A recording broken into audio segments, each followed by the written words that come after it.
What is up, card fighters, and welcome back to the Prime Vanguard channel. Today I have a very special fight commentary video for you because I'll be playing against Outer Orange. Wait, let me try this again. I'll be playing against Outer Orange. Yes, so I'll be playing against her, a really great card fighter, really great person. I'm so happy to become acquainted with her. Just overall, I've learned a lot from our experiences of card fighting and practicing against each other. We play at the same locals, so I do have a lot of fights coming up from that with my new deck, Solrarion. As somebody stated, I've been hitting the gym with the Pope, really been putting in that work, and I really want to showcase this deck. I do think that Solrarion, before I start talking about these videos, and I'm bringing it up every single time, I truly believe that this deck has a lot of potential. It has access to a lot of good Keter Sanctuary cards. It's not really locked into anything. The Vanguard itself is pretty cheap, a Counterblast and Soul Blast, but you get a lot for that. And I think that as you're going to see in these card fights, I'm going to showcase through these matches that I'm commentating and discussing with against different decks as well, that Solrarion is a deck that I think people need to be wary of. I think it's a deck that definitely can steal games. There are definitely builds like the one that I'll be showcasing in this video that can play against the current meta. And there's ways that we'll be learning from watching me play, the mistakes that I made, and how we can go per matchup from here and there. But before we hop into today's reaction fight, if you guys enjoy seeing content like this, please make sure to like, comment, and subscribe. Don't forget that notification bell so you guys are always up to date on my newest videos coming out. Alright, so there she goes. We're getting all set up here. Stand up Vanguard. So in this matchup, she's playing a Teasing Spiritualist Zorga deck, and this is my first time playing against the deck. So when I don't play against a deck that I'm not familiar with, I try to start off slow so that I can sort of gauge an idea what the deck can do.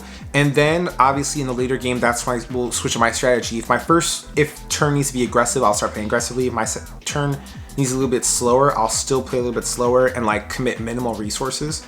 I am aware that Zorga plays a lot of orders, so I know that their hand is probably filled with orders, but I haven't played against the deck, so I know that I'm not entirely sure of the route that she was going until obviously later in the game. So I go into my Solrarion, and then here I remember thinking about what my next play should be if I want to be aggressive or not. So I'm explaining Solrarion to her and Stogron. I see a crit on top. Again, I don't know what this deck can do. I don't know if she needs CB or not. So I decided to leave it on top because if worst comes to worst, at least I get 15,000 point shield to my hand. But I don't think I commit any more resources here except maybe one card to boost or attack with. And the reason being is because she knows I have a critical on top. So she can naturally just drop a 15k from her hand to stop me. So I called out Katawaya because in case she does block my Vanguard, I can give it to a rear guard and I'll force another card out of her hand or just give her more damage. Well, here she pulled a heal triggers, but the Katawaya is still successful, so she has to block it or not. She blocks it with the KLC ring. That card is honestly insane. One thing I will say though is that these cards are all very low in power until they get on the Zorga turns. They don't do much. And then she starts making her plays with the dragon. She takes back the resentment. And then at this point, she's just thinking about her next move. Now here, I don't think that, as far as what I did with Solrarion, I personally don't think that my approach was wrong here. I think that me choosing to call the Katawaya and be a little bit more aggressive was right. Going back, what I wish I could have done differently, I feel as though I should have called more cards from my hand to rear guard to attack with. Even though I did not know she was going to pull the damage trigger at the time, I knew that I had a crit coming my way. So I feel as though maybe going 8 or giving her 1, then my Vanguard, and then if she blocks that, giving everything to the Katawaya would have been a lot better. But I didn't do that. I did have the pieces to do that, as you'll see later, but I chose not to go that route. So she calls the Depth Welleth, gets the Dragon Tree Marker, gets the Masque. We're setting up for next turn now.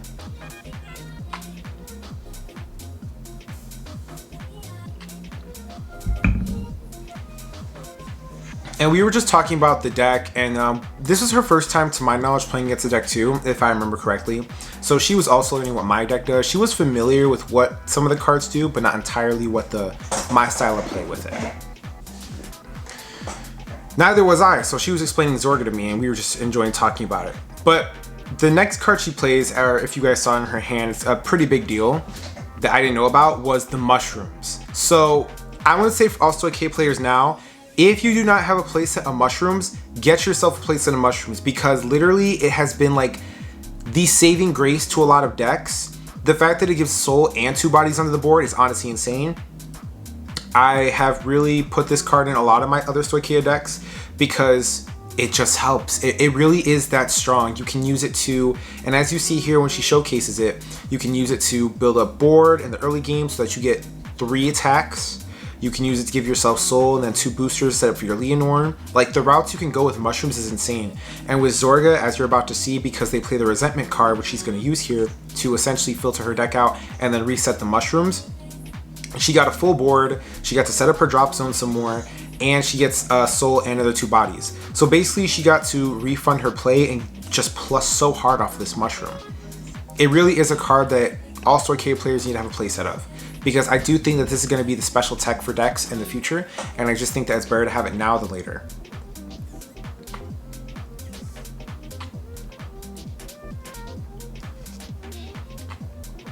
Obviously you got your prison dragons.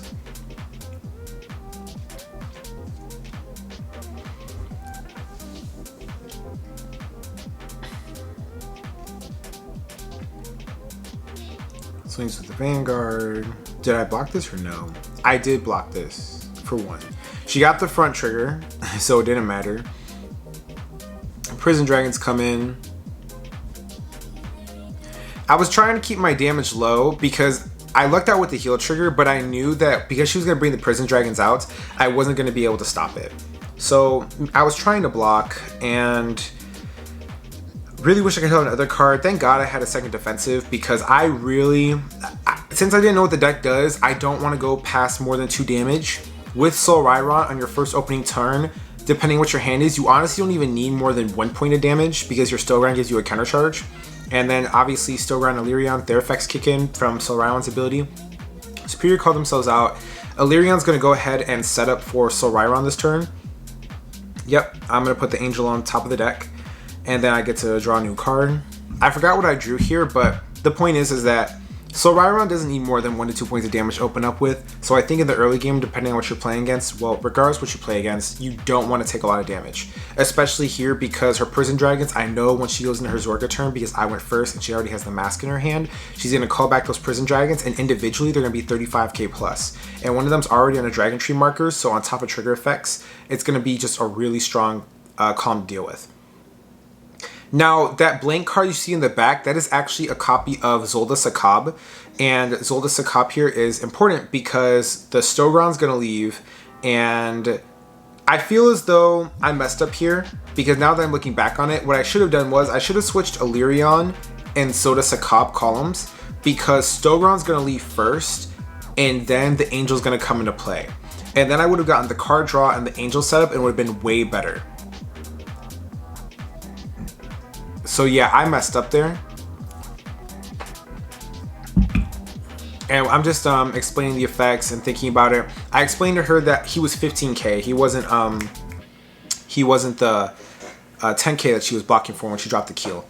So Stogron goes away. Yeah, this turn I missed out on, I want to say 2 pieces of advantage here, which will affect me later in the game, because the Angel would have came in, soul charge 1, and even if I didn't get anything, I could have used Duel's skill to add another card for my deck to my hand, and I could have drawn with Zolda Sakab. So I really did lose out on 2 pieces of extra advantage here, and potentially another attack, which obviously isn't good for me. But yeah, that was my first misplay on my part that's going to cost me the game later. Like, yeah, see, the Caldwaya, I called over it and it did nothing. I mean, this play essentially resets everything I was trying to do, but what I was wanting to do, this was more like inconsistent. This was the more inconsistent variation.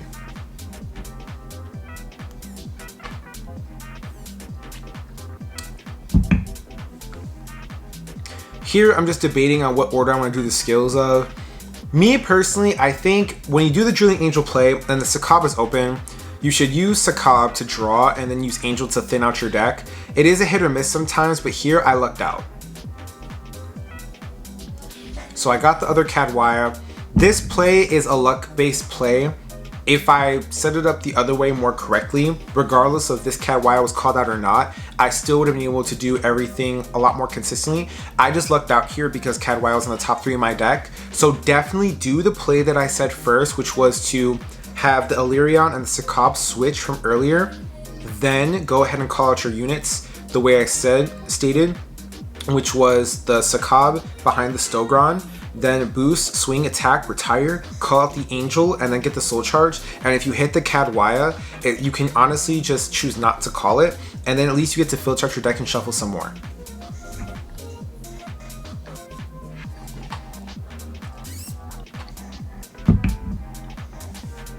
Cadwaya goes ahead and swings. And the great thing about this deck, because I think I pulled a critical, right? It was a critical, yeah, I pulled a critical because she blocked it and I wanted my Vanguard to hit. So the great thing about Solrarion that I think a lot of people underestimate with this deck is the fact that you're giving 5k to your entire board. So realistically speaking, it's sort of a mini Persona Ride turn, because if you have a full board, you essentially give 10k to a column because you're giving both units 5k, and that creates a really solid first turn, especially when they're on grade 2 and it's a lot of power coming their way. And I think that's one of the key aspects of this deck that people really need to focus on when in terms of building its support is how does the support that I have in the deck synergize with the power Solrarion is giving me. I think that power cards in Solrarion aren't really needed. If you want a power card, that's fine. And here at the time that I was showcasing this build, this is prior to me making my training videos, which by the way, if you guys haven't seen yet, go ahead and click that link up top while you're watching and check out how I play the deck. I think that resource management cards are a little bit more needed here, because if I didn't have the Persona Ride going into my turn after, you don't get the soul. Your soul strictly comes from your grade 3 and your grade 2 Drilling Angel, which hurts the deck because it makes the deck really piece reliant. So any sort of like resource management card that we get in the future, I think will really benefit this deck a lot, because Solrarion needs soul. Counterblast is easy to get. You have Stogron and Angel, so you can easily just up both of those to 4, 4, 4. But maybe a grade 1 piece that gets like power and lets you soul charge, or maybe a grade 2 piece that you can call lets you soul charge. Because the only one we have right now that lets us do that, they're both locked into Gromgrace and the Sorceress archetype, which we don't play. So therefore, we're not able to get the benefits from those cards. Now at this time, she's just thinking about her play. She overthought it here. She didn't need a Soul Blast for the Vanguard. We eventually realized that though, but it was just, you know, a lot of thinking going on at that time. I do, however, think that my first play here cost me, it gave me an extra attack, which is perfectly fine, but it was a luck-based play that cost me a lot of resources that I could have done a lot more consistently. And yeah, I don't think I should have played it that way. And I definitely wish I pushed harder, like against this matchup now, because I'm looking at it now and I'm looking at the way she blocks my attacks, and I'm looking at the way she's playing Zorga, which was very aggressive, but I feel like because the hand is fake sometimes, and what I've learned after playing against her, if I had called out that Soul de Sakab maybe earlier, or the other Drilling Angel that was in my hand earlier, and gotten like maybe like 2 more attacks and maintain tempo, in the later game it would have helped a lot, and I potentially could have won on that first Solrarion turn. Because her blocks were with the Keel Severing, the Frenzied Empress, which I knew she got, and I knew she had a Dep Wealth in hand, so again, that could have like potentially pushed her really hard in terms of damage, or made her have to block a little bit more earlier, which could have cost her pieces. And despite this being Zorga that can get stuff back from the drop zone, that's still more cards out of her hand that she wouldn't have access to until later in the game.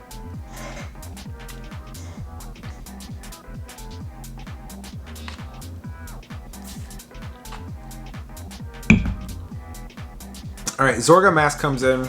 Persona Ride is active. Alchemagic is active.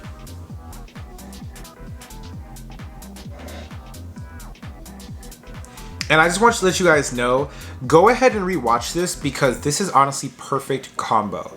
Like literally, she had the 2 Dragon Tree markers set up with the Dep Well because she had the soul and the resources to do it. She already had both Prison Dragons in drop zone, and she had the extra drive check set up. Zorga Masque comes in with Persona Ride, so that's 10k, skill gives 10k, the dragons are going to get plus 10k and a crit, and she has the 5k boosters from the plant tokens from earlier, so she really did have perfect setup with this deck. It was honestly insane, and it was really difficult to survive this because the numbers just, oh, it's so good. She really did, like looking back at this, she really did have perfect combo.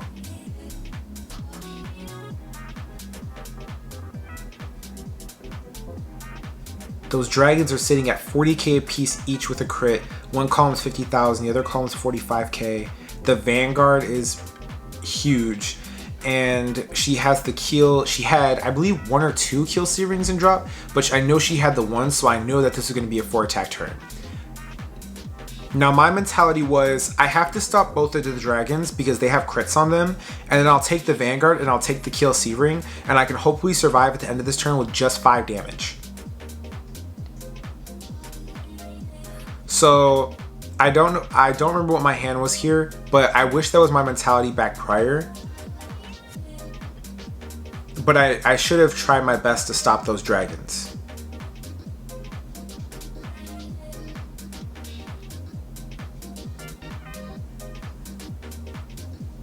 Yeah, and I'm thinking about how to block. The kill C ring, he doesn't have the... He got the Dragon Tree bonus, which is the... Yeah, 10k and then 30, 35. No trigger at this moment. Vanguard, no trigger at this moment. Yeah, I was done for, man. I was done for if I didn't defend against this correctly.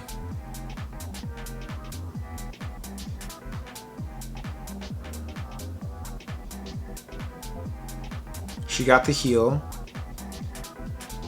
Alright, puts the Malice in drop to set up for next turn. Dragons just got bigger. Then she got a front. It was honestly so insane, guys. She got like it was so wild. And as you're about to see here, I lucked out really hard with the overtrigger. The overtrigger came in and saved the day, but honestly, this was a perfect turn. She had this game in the bag if it wasn't for that OT, because yeah, the numbers were just way too big. She pulled front, that 30k to front row. The kill C ring is finally at a magic number. My hand was garbage. In terms of defense, I had everything needed to fight back offensively, but in terms of like actually defending against that turn, my hand was not built for it.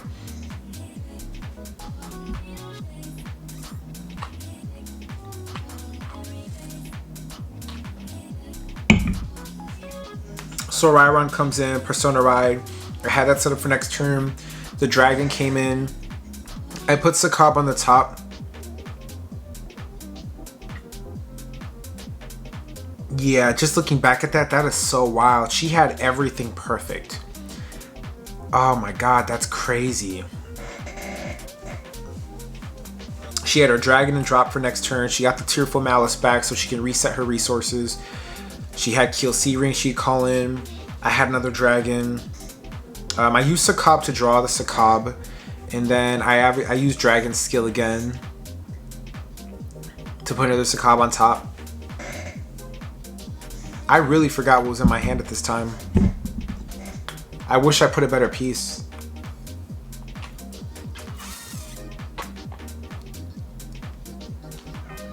And then yeah, I call the Gurgant because my mentality was that I'm not, despite my hand, I'm not going to survive another turn on this Zorga. If she can do this every single turn because of Persona Riding and the skills of everything, I can't survive. So I was pushing for game. I had 15k to the front row because of Persona Riding, and then 5k because I got Solrarion skill correct.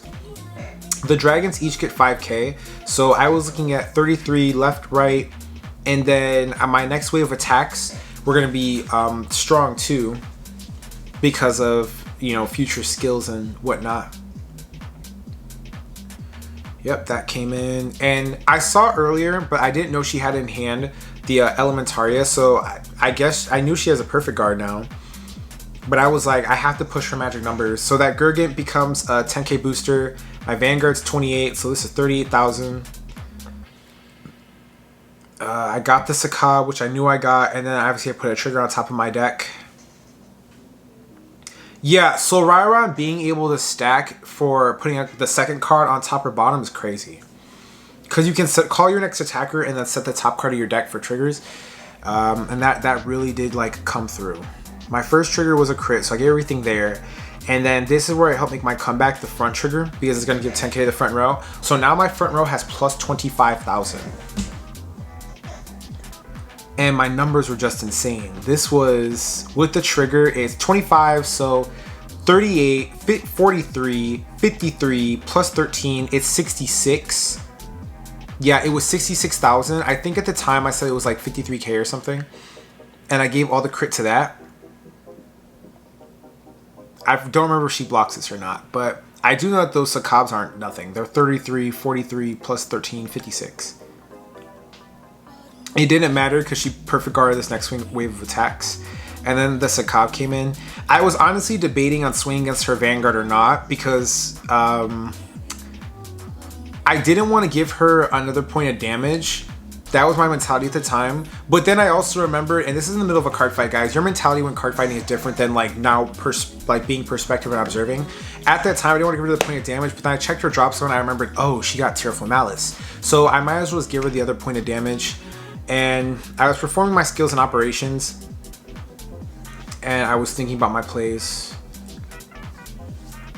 Yeah, this was a rough match. So I was finishing everything out. That goes into Soul. I just remembered that, and that's obviously important because it's Solrarion. You need Soul any way you can get it. I was really debating on not attacking. But I thought to myself, I was like, she has the Malice and drop. And if anything, I can at least take a trigger out of her deck if she hits a damage trigger, because this doesn't have a critical on it, but it puts her to 5 damage to put more pressure next turn if I survive.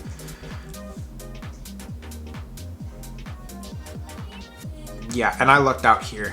It was plus 25, 33, 13, 46. Yep. But I damage checked her Persona Ride. And oh my god.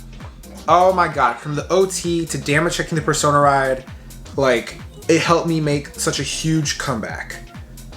It really did, because she doesn't Persona Ride here, which is minus 10,000 to her front row. But she does have the pieces needed to reset, and then she has Zorga's skill as well.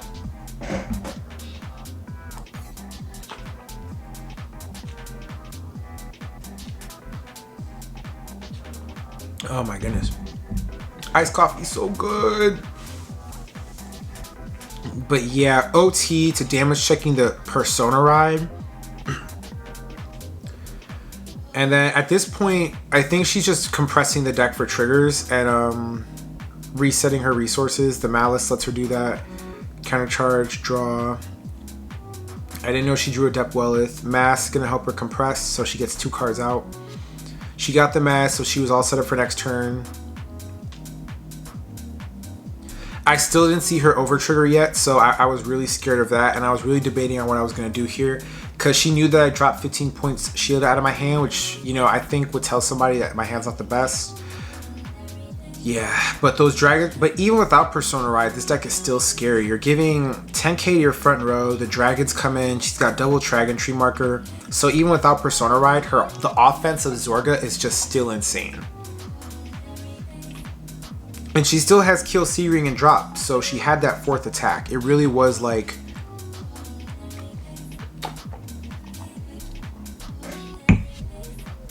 Yeah, this match was honestly crazy. The dragon again though, I think 10k, 20, 30, 35, that one's 45. Yeah, dragon 10, 20, yeah, wait, hold up. Dragon is 10, 20, 30, plus 5, 35. She has a 10k booster, that one's 35, 45. I had the 2 triggers to block that. I was able to stop this as well. It was 45.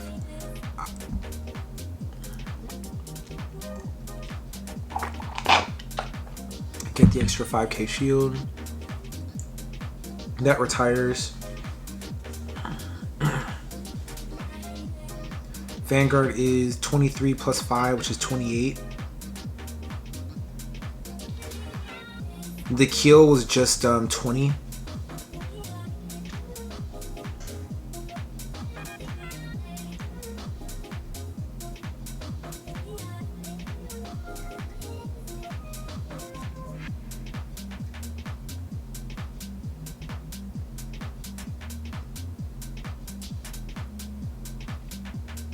I was at 43 2. She got the heal.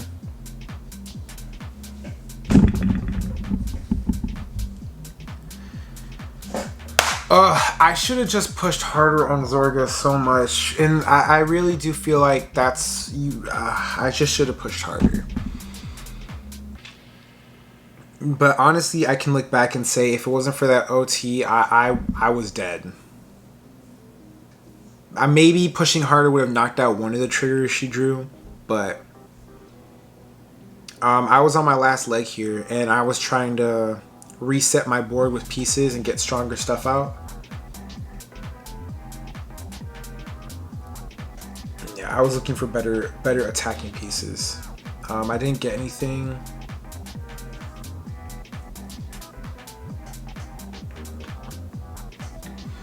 And I didn't have any pieces in the deck to reset my hand.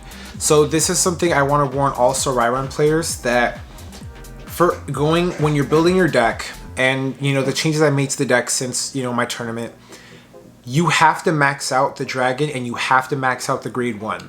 The reason being is because, as you're going to see here, I was going through my drop zone and my damage zone, just checking everything to like guess what the top card of my deck was going to be. I was correct, it was a normal unit to get that 5k bonus, because that 5k bonus is so important. It's how you maintain your offense throughout the game and just keep things going. I had the Persona Ride to come in, and then I had the 5k bonus to everything, which helped me make the magic numbers needed so that I can push for the win on this turn, because at this point I don't have anything left. Over trigger's gone, she's seen a majority of my offensive triggers, everything's out the picture. So I have, at this point, I'm just guarding with what I can. Not guarding, I'm attacking with what I can, and I'm just pushing as hard as I could, because honestly, if I didn't get that extra 5k, she would have survived and won the game. That was part of it, because this attack is 23, that 10k would have been enough, she would have had an extra 5k shield. This attack is 25. Everything would have just been a 10k block, and she would have been able to just stop that. I feel like even with the boosters coming in, it wouldn't have helped.